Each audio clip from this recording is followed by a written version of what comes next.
mi chiamo Carlos Brasesco, Carlos perché sono nato in Argentina, dunque sono venuto qui negli anni 80, inizio dell'80, fine del 79. E si può dire che sono arrivato al posto giusto, al momento giusto. Hanno lanciato proprio nell'80 il primo carnevale e con un gruppo di amici dell'università soprattutto abbiamo detto proviamo a fare un po' di maschere. Veramente io pensavo maschere solo per il carnevale e dopo una cosa tira l'altra abbiamo iniziato a fare le prime maschere. È stato un successo talmente grande che dopo mi ha scavalcato quel progetto che io avevo di inserirmi nel mercato lavorativo in tutta un'altra maniera.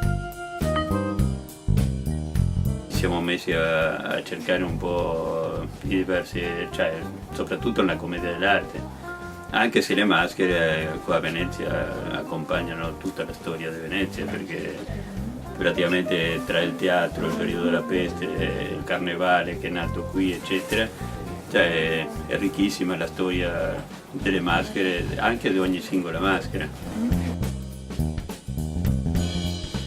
Cerchiamo di fare le cose tradizionali, ma dopo anche facciamo un po' delle cose per conto nostro, diciamo, ma sapete che la maschera di cuoio, ad esempio, si usava in teatro e la maschera in cartapesta nel carnevale.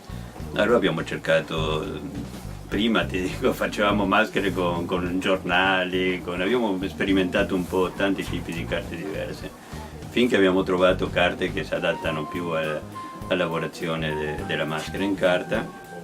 Dunque questo ci ha permesso dopo di migliorare la tecnica, eccetera. E dopo, ti dico, facciamo qua fondamentalmente la maschera in cuoio o in cartapesta, ma facciamo anche, introduciamo materiali nuovi, anche questi del riciclaggio ad esempio, o cose cioè un po' che non c'entrano molto con la storia di Venezia, ma che vengono richieste dal mercato. Beh, all'inizio mi sembrava una città ideale, tanto perché non mi piacciono molto le macchine, cioè tante cose, perché cioè, il mondo di oggi che sembra quando uno non ha una macchina che è handicappato, invece questo era il mondo reale per la storia, tutta la storia dell'umanità da sempre. Dico, ho trovato il rapporto umano, cioè come erano tutte le città fino al fine 800, diciamo. Venezia è sempre stata una città del mondo, diciamo, una delle più aperte del mondo, dunque uno quando viene a Venezia se si sente bene, e penso che è una città che ti offre tanto. Ho vissuto proprio questa metà del boom economico e abbiamo visto, sì, spopolarsi Venezia, no? Cioè, come le case diventavano alberghi, cioè l'Ista di Spagna ad esempio non c'era quasi nessuno, 1 o 2 alberghetti, dopo è diventato tutto albergo, cioè. E questo cambiamento è stato incredibile in quegli anni.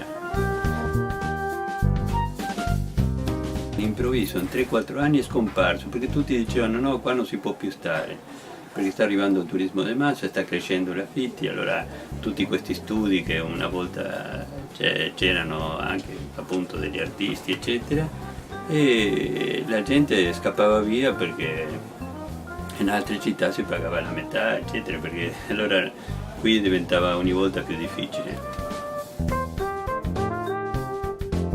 Questo ha praticamente distrutto un'economia che forse non ci rendiamo conto, per come se chiudessi una grande fabbrica, perché qua c'erano centinaia di persone e fino a 12-10 anni fa che facevano maschere. Anche che aiutavano, magari lavoravano qualcuno a casa, facevano questo, ma si muoveva tutta un'economia che in questo momento sarà ridotta al 15% di quello che era 15 anni fa.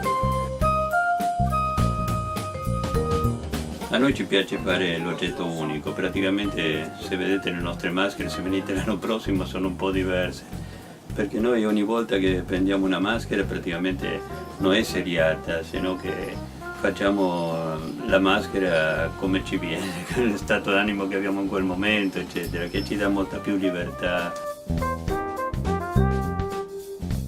Ma quando faccio... io viaggio spesso per fortuna e quando viaggio è la cosa più interessante perché ti apre sempre delle situazioni. Le cose più belle sono quelle che non hai fatto perché la cosa interessante di questo mestiere è la parte creativa.